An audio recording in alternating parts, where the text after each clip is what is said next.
Kata Nabi, kalau salatnya ingin sempurna dimulai dari wudu. Yang pokok dalam wudu itu ada 4. Sisanya sunnah. Awas, kalau yang 4 ini tidak sempurna maka batal wudunya. 1. Faksilu wujuhakum, basuh wajahnya. Kalau disebutkan wajah dalam bab wudu, itu tidak ada yang lain kecuali bagian tampak muka. Ya. Kalau yang punya jenggot, itu termasuk janggutnya di selai-selai. Sifat wudu cuma ada 3. 1. Pakai keran. 2. Pakai gayung. 3. Air yang mengalir. Ya, seperti di sungai, ada air mengalir itu gak ada masalah. Tapi kalau menggunakan gayung, atau semisalnya, Nabi itu diriwayatkan dalam hadis, itu sangat menghemat air. Bahkan pernah beliau kemudian berwudu, kalau kita kemudian hitung, itu hanya sejumlah pak, seaqua gelas pak, cukup. Atau yang kedua, menggunakan keran ya. Kalau sekarang kita ada keran, contoh ini kerannya. Ya, kerannya agak tinggi sedikit. Dan kita sesuaikan. Ambil airnya.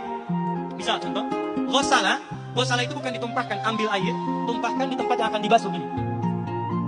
Yang telunjuk itu kemudian menghapus atau menghilangkan kotoran di sela-sela mata, contoh. Yang jempol menghilangkan kotoran di sela-sela telinga bagian belakang ini. Ya. Kalau misalnya saya mulai ambil airnya, kemudian saya tumpahkan di sini. Yang telunjuk membersihkan di jari-jari di sini, sela-sela mata. Yang jempol kemudian membersihkan di sela-sela di bawah telinga sini. Kemudian selesai. 1. Tahan sebentar ya, ini praktek dulu sebentar.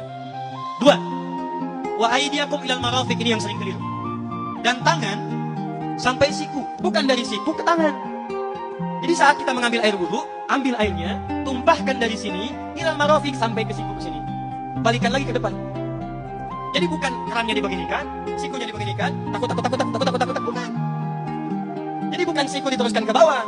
Yang tepat itu ambil airnya, kemudian basuh dari sini sampai dengan ke sikunya. Hati-hati, ini ada maknanya.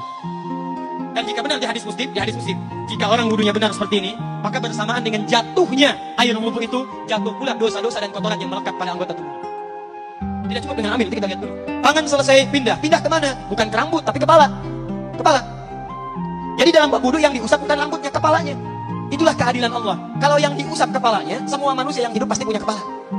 Tapi kalau yang diusap rambutnya, ada ketidakadilan, karena tidak semua orang punya kepala, punya rambut. Tuh. Nah sekarang lihat sini. Ketika kita diminta mengusap kepala, bahasanya masaha. Masaha itu begini. Ini cek bentar. Bismillah. Ini ya. Ambil airnya, tumpahkan, baru kemudian diusapkan ke kepala. Paham ya? Kalau yang ghosala, ambil, tumpahkan di tempat yang akan dibasuh. Tapi kalau masaha, hati-hati. Ambil airnya, tumpahkan, baru diusap. Jadi bukan diambil air, tumpahkan di kepala. Yang dibasuh kepalanya bukan rambutnya.